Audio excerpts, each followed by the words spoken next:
This is the SpeakOut campaign, a youth initiative dedicated to promoting public speaking and civic engagement. We interview prominent speech and debate competitors along with various youth voices and activists. Today we'll be speaking with Anna Lee, a varsity Lincoln Douglas debater.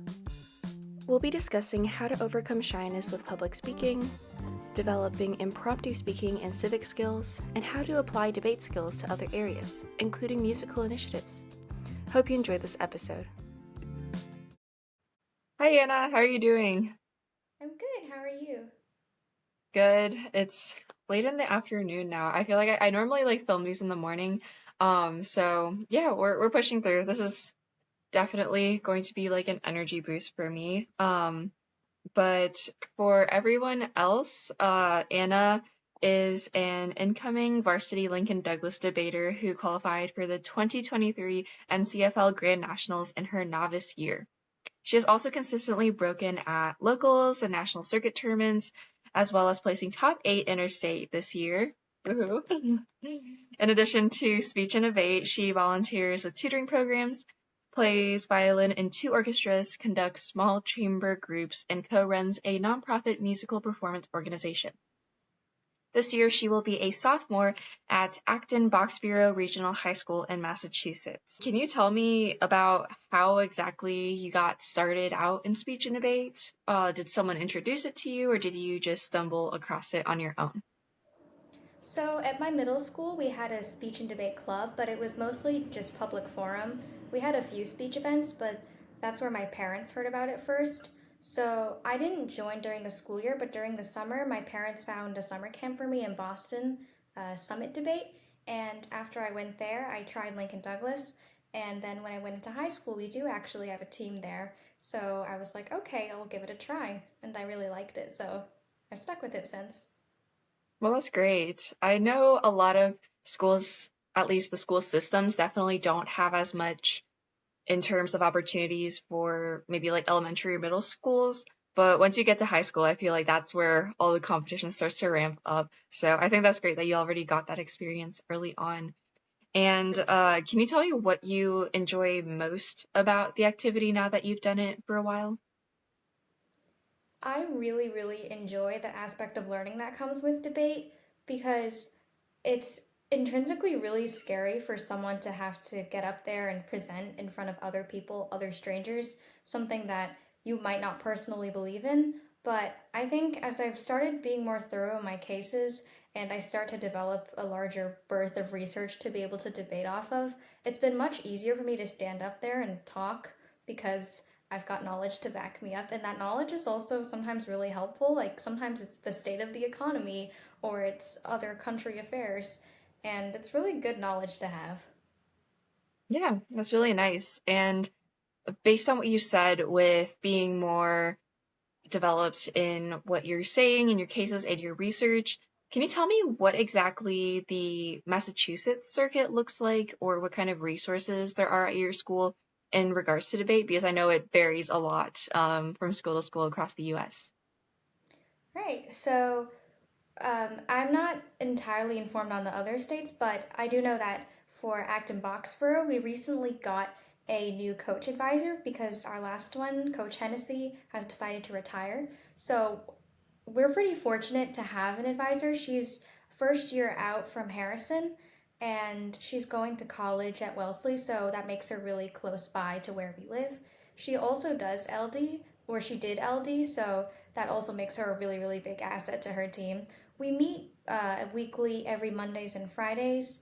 Usually, we have a pretty large PF team, and the LD team is developing, so is speech. So I'd say we have some very, very talented varsity captains. So I say if we ever had any questions, they're very, very accessible and they're always willing to help us. So that's really good for us. It's amazing. And I feel like that also is very sweet how you all seem to have this nice dynamic between, I think, just like the competitors and the coach and also the senior members.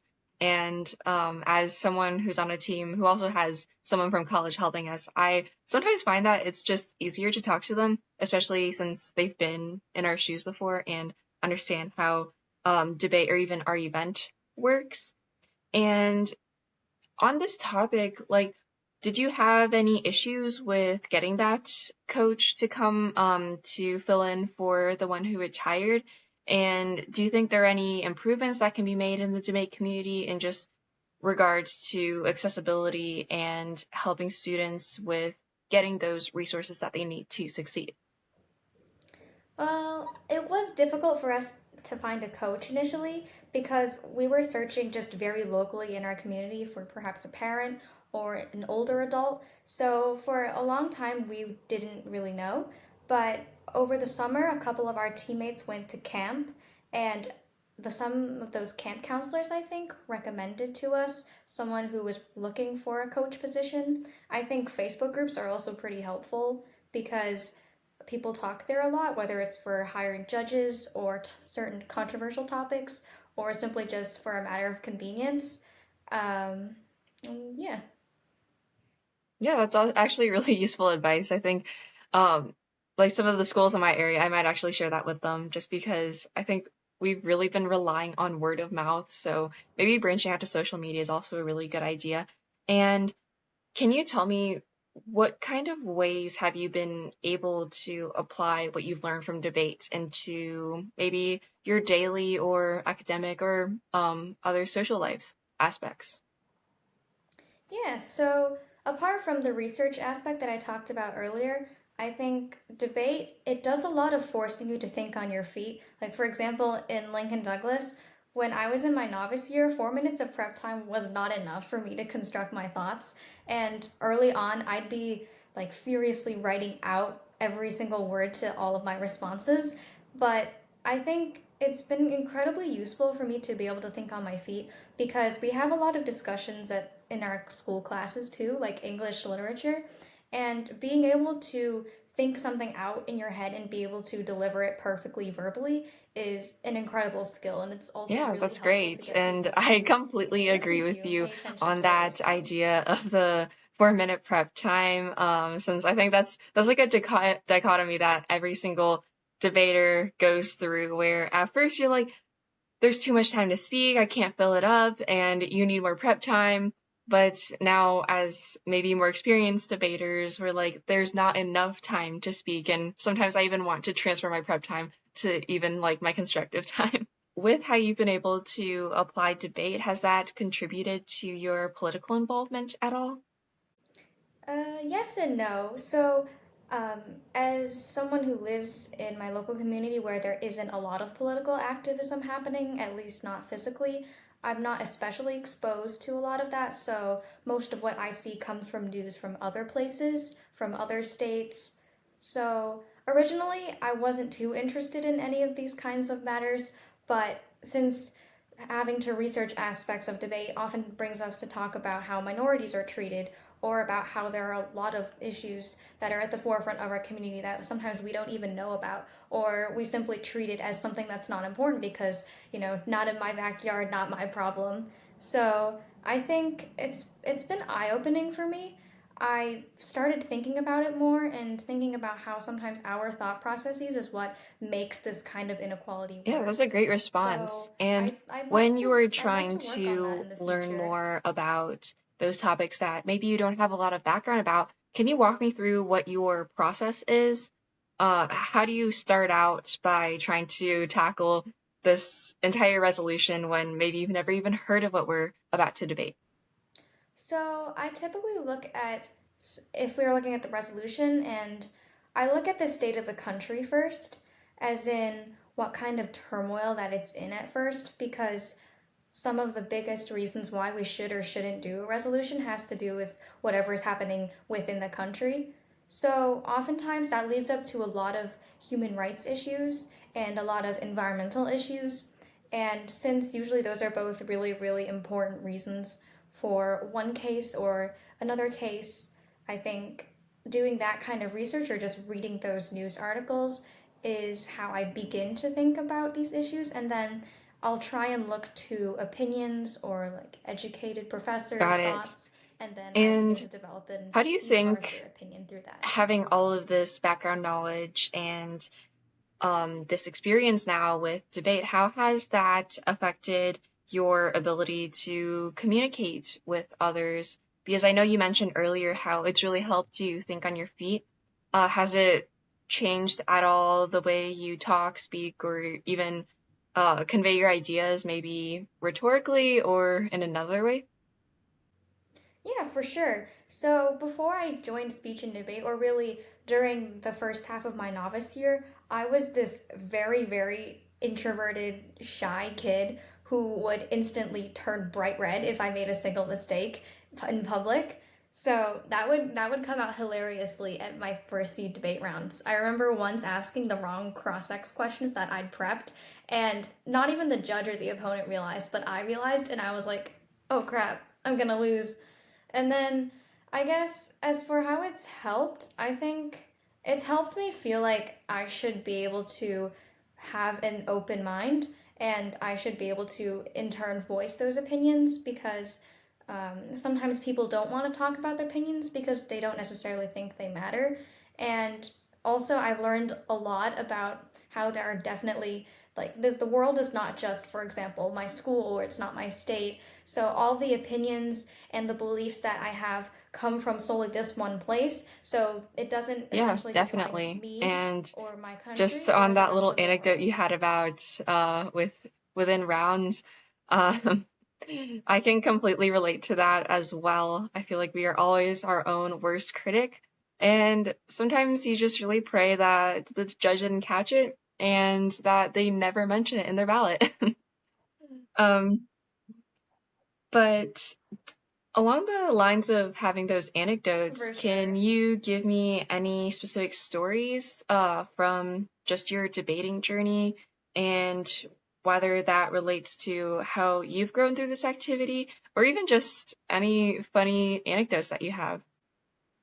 Oh, absolutely. So, in my novice year, so we have the Lexington Winter Invitational, otherwise known as Big Lex. It's held in Lexington, so typically the entire team will travel there since it's in the neighboring town.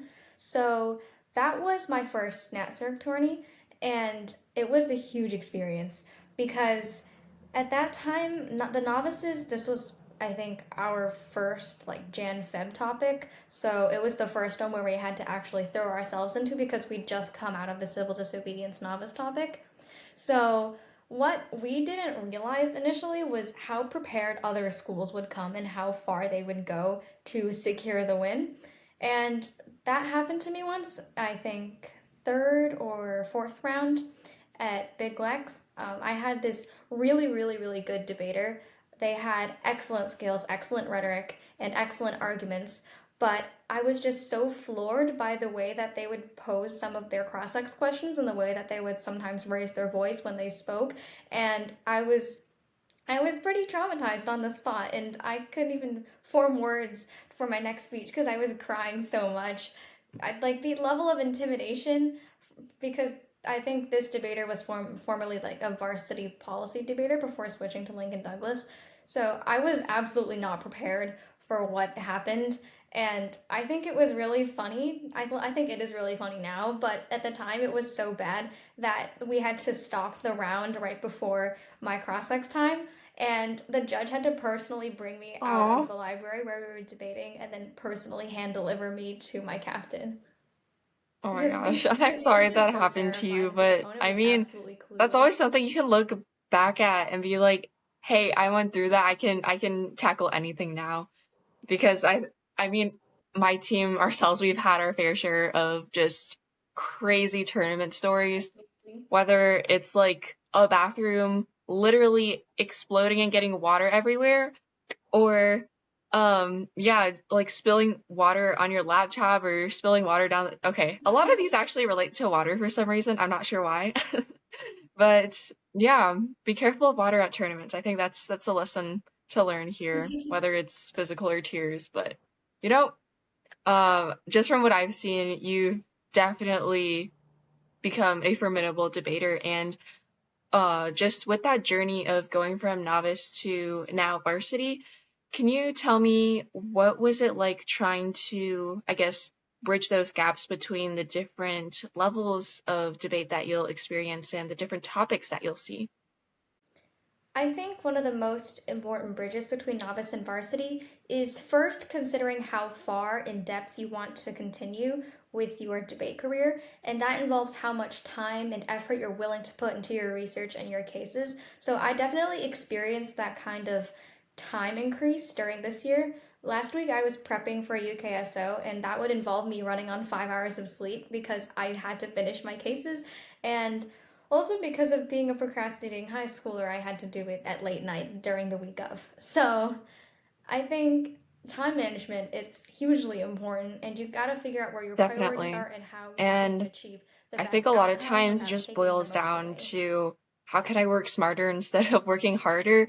Because debate really it is time consuming, but as someone who has ended up Yeah. having to write cases while they're on their way to the tournament, I think I can understand that yeah, it's really hard to try to make that time, especially when you've got all these other things going on. But I do think that at the end of the day, it's when you actually sit down and make sure that you understand and absorb everything.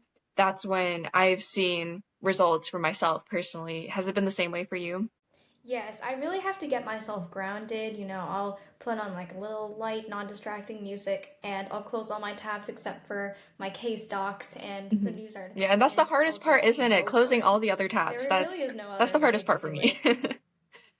But I also know that you're pretty involved Right. with music and you have this other side to you that's much more creative. So has that sort of creativity seeped into how you approach debate at all? Do you try to, I guess, go for more creative arguments?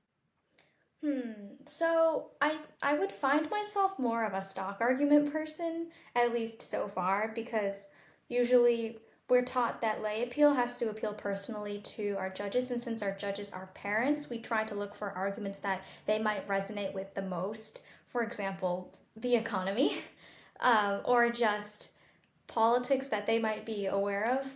I think because usually on our local circuit we it's our friends' parents that we're speaking to, so we try to be a little more mindful of what arguments we run. But I think in the future I would definitely love to run something creative, maybe something like critiques, although I'm not the biggest fan after Yes, being in theory. absolutely smoldered by one. Um, But I think in theory they're And great. I think that's actually quite interesting that you bring up the point of Thanks. audiences, since those are really important, since they're the ones that are actually deciding the round and who the win ultimately goes to. And I agree with your point there because being from a traditional league myself, it does get hard to experiment sometimes, and that definitely does lead to some limitations, at least when I go to bigger and national tournaments, since it's just difficult to always have that audience in mind, especially when you don't get, I guess, the full experience from your own leagues. But I think just doing what you've done and taking a step and going out to season opener and these other TOC and national circuit leagues is the way to do it, since it really is trial by fire. I think that's the best way to just put yourself in that situation and improve. Um, but along the lines of just creativity and arts in general, after Great. hearing about how you run that, it's a musical nonprofit. So can you tell me about how that came to be and what exactly it Yeah. is you do with that? Right. So a few years ago, this nonprofit was started by a couple of kids from my high school who were super into music and different kinds of performing arts. So that would be things like all kinds of instruments. There would be chorus and violin, and I think occasionally a few band instrument players too. But it came together with the idea of spreading music around our community, and so sometimes I think it started out as initially busking events, like in our local grocery shops or outside on community venues.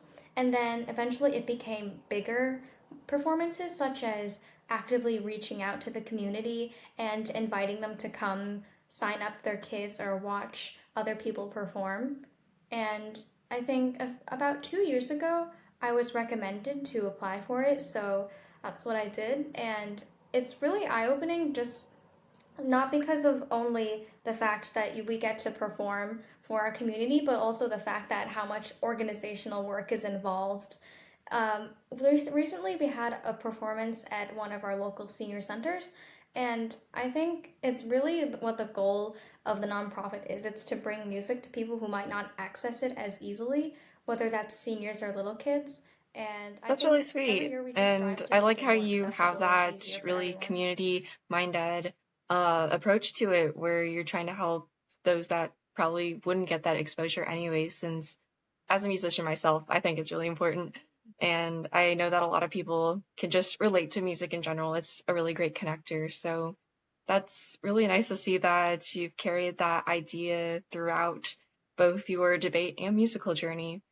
And if you could sum up your entire public speaking, debate, and just political engagement experience in one word or phrase, what would that be and why?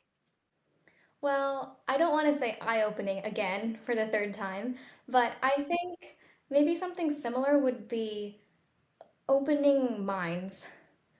For the lack of a better term, I think not necessarily public forum, but speech and debate as a whole, it's an entire community across the country, and I live this somewhat very closeted life in my town because I That's don't pretty usually far though. travel. I've been to I think only the Grand Canyon for trips in New York, so yeah. So my experience is limited to tourist attractions and not necessarily other people, or let alone their opinions. So I think debating kids from all over the country and debating kids who live under different state governments, different rules, different policies, or political perspectives is really, really important because it teaches you this idea that you should value other places just as much as you value where your own home lies. Yeah, thank you so much for talking with me today, Anna. This was really great Yeah. to get to hear a little bit about your experience with your debate journey and how you've related that to other areas of your life. Yes, thank you so much for hosting. Thanks for listening to this episode. If you have any comments, questions, or emotional outbursts, feel free to follow the SpeakOut campaign on Instagram at speakout_speech and our website, speakoutspeech.org. See you in the next episode.